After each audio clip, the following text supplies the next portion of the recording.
তিনি ভালোই ভালোই যদি চান ভালোই ভালো গদিটা ছেড়ে চলে যান, না হলে কিন্তু এখানের মহিলারা, বাংলার মহিলারা কিন্তু জেগেছে, হিন্দু নারীরা জেগেছে, তাকে ওই নবান্ন থেকে টানতে টানতে হিচড়াতে হিচড়াতে কিন্তু বার করে দেবে। বিজেপি নামে বদনাম করবার জন্য এটা করছে, স্বাভাবিক ব্যাপার। সবাই ইরানে যুদ্ধ বেঁধেছে, এখানে গ্যাসের দাম বেড়েছে। এটা তো রাজ্য সরকারের ব্যর্থতা। রাজ্য সরকার কতটা কি করছে, দাম কমাচ্ছে, কি বৃত্তান্ত রাজ্য সরকারই জানে। মমতা ব্যানার্জি এমন একটা সৃষ্টি করছে মানুষের মাঝখানে, মনে হচ্ছে যেন উনি যেন সর্বে সর্বা, উনি যেন অনেক কিছু হয়ে গেছেন। উনি আজকে দেশের প্রধানমন্ত্রীরও ওপরে চলে গেছেন, রাষ্ট্রপতিকে অপমান করছেন। নিজেকে কি ভেবেছেন উনি? যার এরকম মানে যে অতিরিক্ত বাড়ে না, তার কিন্তু পতন নির্ধারিত, আর ওনার পতন এই 26-এই হবে। ভাতা তো বন্ধ করা যাবে না, তাই আমরা ডবল 3000 টাকা দেবো। দেখুন, মমতা ব্যানার্জির যে শাসন এই পশ্চিমবাংলায় বাংলার মানুষ দেখছে, মেয়েদের সুরক্ষা নেই, মেয়েরা আজকে নিপীড়িত, লাঞ্ছিত। দিদি, এই যে বাংলার মহিলাদের দুর্ভোগ, গ্যাস পাচ্ছে না ঠিক মতো, এবং আমরা দেখছি বেশিরভাগ ক্ষেত্রে বাংলার মানুষেরা বিজেপি সরকার অর্থাৎ কেন্দ্রীয় সরকারকে দুষছেন, কি বলবেন এই বিষয়ে?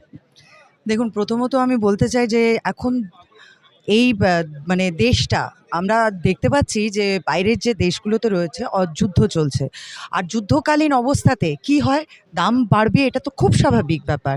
সেটা গ্যাসের দাম বাড়তে পারে, সেটা তেলের দাম বাড়তে পারে, সেটা আরও অনেক যা আসবাবপত্র আছে সেগুলো অনেক কিছুরই দাম বাড়বে। তো আমরা কি সেই আলু পেঁয়াজ বা গ্যাসের দামের জন্য কি আমরা আমাদের দেশের সুরক্ষা দেখবো আগে? তো তারপর তো আমরা যে আমাদের জীবনকালীন যে যা যা দরকার সেগুলোর আমরা দেখব। গ্যাসের দাম বাড়ছে, ঠিক আছে, 60 টাকা বেড়েছে, এমন কিছু বাড়ে যায়নি। কংগ্রেস জামানাতেও আমরা দেখেছি সে গ্যাসের দাম কত বেড়েছিল। আজকে যদি সেই যুদ্ধকালীন অবস্থাতে সেখানে 60 টাকা যদি বাড়ে, সেই নিয়ে চিৎকার করবার তো ব্যাপার নয়, কারণ সেখানে আমাদের প্রধানমন্ত্রী যথেষ্ট ব্যবস্থা রেখেছেন। আর এরকমও না আমি নিজে গ্যাস বুক করেছি, পরের দিনই কিন্তু আমি গ্যাস পেয়েছি, এরকম ব্যাপারই নয়, 2.5 দিনের মধ্যে গ্যাস চলে আসছে। এই জিনিসগুলো যে এই যে একটা রটনা মানে ছড়ানো হচ্ছে, একটা ভুয়ো রটনা ছড়ানো হচ্ছে, কারণ আমরা প্রত্যেকে জানি যে ইরান, দেখুন এখন ইরান কিন্তু কি বলেছেন যে এই যুদ্ধকালীন অবস্থাতেও কি বলেছে যে ভারতের পতাকা দিয়ে জাহাজ কিন্তু ওখান থেকে অঞ্চলে ঢুকতে পারবে। তার মানে বুঝতে পারছেন যে এই মানে ইরান যে ভারতের পতাকা দিয়ে যে মানে যুদ্ধের ওই ক্ষেত্র দিয়ে যে ভারতের পতাকা থাকলে পরে জাহাজ ওখান থেকে পাস করতে পারবে, এই হ্যাঁ, এই যে বার্তাটা দিয়েছে, না এরকম ব্যাপার নয়। যেটা বলেছে ওরা, তা যে জিনিসটা বলা হয়েছে মোদিজি, সেইখানে তো সেই তার এই কথাটা তার মেনেছে, এবং তারা সেই পারমিশনটা দিয়েছে বলেই সেটা হবে। এরকম না যে বললো আর সঙ্গে সঙ্গে হলো, সব কিছুরই একটা সময় রয়েছে, নির্দিষ্ট সময়ের মধ্যে হবে। তো আমরা সেটা দেখতে পাচ্ছি আজকে বিশ্বের মধ্যে কোথায় নিয়ে গেছে মোদিজি ভারতবর্ষকে। আজকে বিশ্বসেরা নেতা বলা যায় ওনাকে, কিন্তু সেখানে আমাদের নিজের দেশেই কি দেখতে পাচ্ছি যে পশ্চিমবঙ্গকে এই ভারতবর্ষ থেকে আলাদা তা তো নয়, কিন্তু এমনই সে পশ্চিমবঙ্গকে নিয়ে মমতা ব্যানার্জি এমন একটা সৃষ্টি করছে মানুষের মাঝখানে, মনে হচ্ছে যেন উনি যেন সর্বে সর্বা, উনি যেন অনেক কিছু হয়ে গেছেন। উনি আজকে দেশের প্রধানমন্ত্রীরও ওপরে চলে গেছেন, রাষ্ট্রপতিকে অপমান করছেন। নিজেকে কি ভেবেছেন উনি? যার এরকম মানে যে অতিরিক্ত বাড়ে না, তার কিন্তু পতন নির্ধারিত, আর ওনার পতন এই 26-এই হবে। কারণ আমরা নিজেরা দেখতে পাচ্ছি আজকে প্রধানমন্ত্রী আমাদের মাঝে এসছেন, আর আজকে উনি বার্তা দেবেন, কারণ অন্য যে রাজ্যগুলো আছে যা সুখ সুবিধাগুলো পাচ্ছে আজকে সেন্ট্রাল গভর্নমেন্ট থেকে, সেই আমরা এই রাজ্যে থেকে পশ্চিমবঙ্গে থেকে সেই মানে সুবিধাগুলো পাচ্ছি না, এবং আমরা সেই সাধারণ মানুষকে সেই সুবিধাগুলো পাইয়ে দিতেও পাচ্ছি না। তার জন্য আমরা ভীষণ দুঃখিত, কারণ যে সুখ সুবিধাগুলো রয়েছে সেন্ট্রাল গভর্নমেন্ট দিচ্ছে, অন্য রাজ্য পাচ্ছে, আজকে সেখানে আমাদের একদম তাই। এই মুখ্যমন্ত্রী আমাদের জন্য কলঙ্ক, বাংলার কলঙ্ক হয়ে দাঁড়িয়েছেন, আজকে ভারতবর্ষের কলঙ্ক। যেদিন থেকে উনি রাষ্ট্রপতিকে অপমান করেছেন, উনি কি ভাবছেন একজন নারী হয়ে, মহিলা মুখ্যমন্ত্রী হয়ে আজকে মহিলাদের কোনো মানে স্বাধীনতা নেই, মহিলারা এখানে ধর্ষিতা হচ্ছে, মহিলারা এখানে মরছে, জ্বালিয়ে দেওয়া হচ্ছে তাদেরকে। এই মহিলাদের পরিণতি, আমরা তো তাকে দিদি বলে, মা রূপে, এক স্বরূপা বলে, মমতাময়ী মা হিসাবে তাকে নিয়ে এসেছিল ভোট দিয়ে, তাই না? এখানকার সাধারণ মানুষরা, কিন্তু তারা কি পাচ্ছে? তারা পাচ্ছে শুধু ভর্তুকি, শুধু ভুয়া, এই মানে কিভাবে মানুষকে ভাওতা বানিয়ে রেখে ড্রামাবাজি করে নাটক করে ওখানে একটা ধর্ণামঞ্চ করলো। কি হলো সেটা ধর্ণামঞ্চ? বিফল হলো ধর্ণামঞ্চ। উনি ভাবছেন এখনো ওনার সেই দাপট আছে? কোনো দাপট নেই। ওই দিদি আর দিদি নয়, এখন মমতা ব্যানার্জি সব একদম ফেলিওর হয়ে গেছে, ডাহা ফেলিওর। তাকে শুধু এখন কি করতে হবে? নবান্ন থেকে তিনি ভালোই যদি চান ভালোই গদিটা ছেড়ে চলে যান, না হলে কিন্তু এখানের মহিলারা, বাংলার মহিলারা কিন্তু জেগেছে, হিন্দু নারীরা জেগেছে, তাকে ওই নবান্ন থেকে টানতে হিচড়াতে কিন্তু বার করে দেবে। এটাই কিন্তু তার জন্য একদম সঠিক হবে। আর উনি যদি সেটা না চান তাহলে নিজের পদত্যাগ করে নিজে চলে যাওয়া উচিত। অবশ্য এই মে মাসেই ওনার লাস্ট, এরপরে উনি চলে যাবেন। তারপরে কিন্তু বাংলার যে মানুষরা আছে পরিবর্তন চায়, ভারতীয় জনতা পার্টিকে চায়।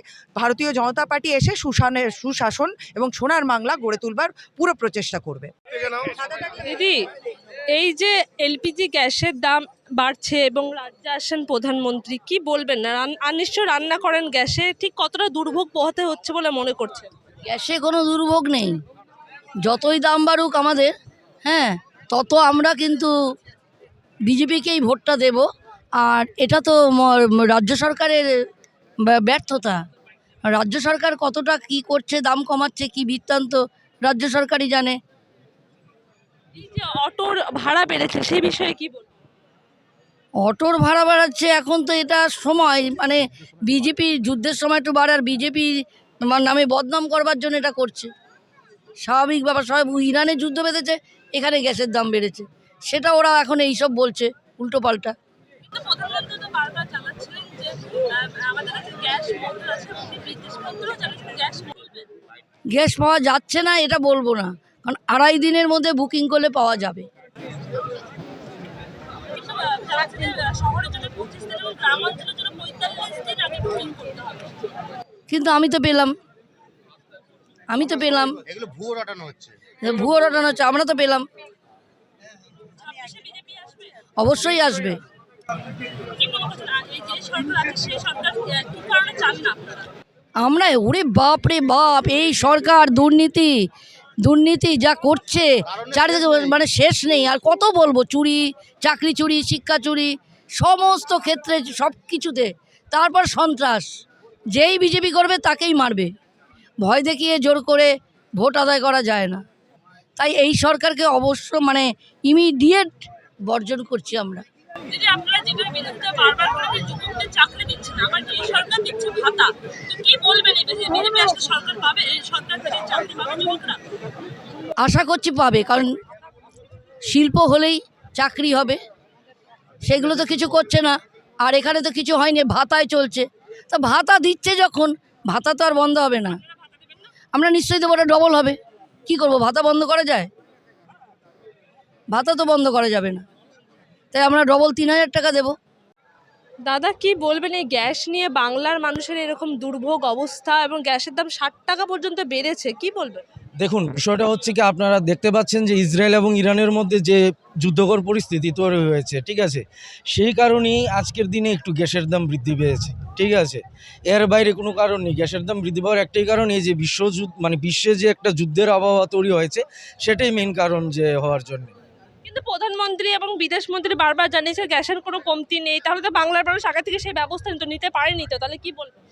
দেখুন, ব্যাপারটা হচ্ছে কি, এখন গ্যাসের কোনো কমতি নেই, কিন্তু যে ব্যবসায়ীরা আছে, গ্যাসের কমতি আছে, যে ব্যবসায়ীরা আছে সেই ব্যবসায়ীরা আপনার কিছু গ্যাসের সিলিন্ডারগুলো যে স্টকে আছে সেগুলোকে নিজেদের কাছে রেখে দিচ্ছে, হ্যাঁ, যাতে কিছুদিন পরে যাতে দাম বৃদ্ধি করে ব্ল্যাকে বা বিভিন্নভাবে বিক্রি করতে পারে, সেই কারণেই গ্যাসের কমতি দেখা যাচ্ছে, অন্য কোনো কারণ নেই। মুখ্যমন্ত্রী বিরোধিতা করছেন যে মহিলাদের গ্যাসের দাম বেড়েছে। দেখুন, মমতা ব্যানার্জির যে শাসন এই পশ্চিমবাংলায় বাংলার মানুষ দেখছে, মেয়েদের সুরক্ষা নেই, মেয়েরা আজকে নিপীড়িত, লাঞ্ছিত, এবং সেটা আমার কথা না, বাংলার প্রত্যেকটা মানুষ দেখতে পাচ্ছে। আজকের যে ব্রিগেড ময়দান, এই ব্রিগেড ময়দানে আপনি দেখুন, মানে মানুষের সমাহার, জনসমুদ্র এখানের মধ্যে হয়ে গেছে। 2026-এর যে নির্বাচনটা হবে, সেটা পশ্চিমবঙ্গে মমতা এবং তৃণমূলের 100 to 200% বিসর্জন হবে। প্রধানমন্ত্রী নরেন্দ্র মোদীজির পদ্মফুলের সরকার, এই ভারতীয় জনতা পার্টির সরকার এই বাংলার মাটিতে ফুটবে। কিন্তু বাংলার মহিলারা কাঁদছে রান্নাঘরে, তাহলে কি করে ভোট পাবে? দেখুন, এটা পুরো বাংলার প্রশ্ন না, এটা পুরো দেশের পরিস্থিতি তৈরি হয়ে গেছে, ঠিক আছে?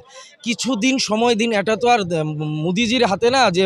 তারপরেও আপনি দেখুন কিভাবে একটু তেলের যে সংকট তৈরি হওয়ার কথা ছিল, ইসরায়েলের ইরানের সমুদ্র দিয়ে মুম্বাই কিছুদিন আগে বন্দরে, হ্যাঁ, আমাদের দেশের পতাকা লাগিয়ে, হ্যাঁ, দেশের পতাকা লাগিয়ে ওনারা তেল এনেছে, ঠিক আছে? গ্যাসটা কিছুটা কিছুটা সমস্যা আছে, সেটাও সলভ হয়ে যাবে, সময় দিতে হবে। কারণ দুটা অন্য দেশের মধ্যে যুদ্ধ, ইরান ইসরায়েলের মধ্যে যুদ্ধ, এর মধ্যে আমেরিকাও ইনভলভ আছে কোনো না কোনো অ্যাঙ্গেলে, সেটাও তো আমাদের বুঝতে হবে। একটু সহনশীলতা হতে হবে, সব কিছু নরেন্দ্র মোদীজি ঠিক করে দেবে।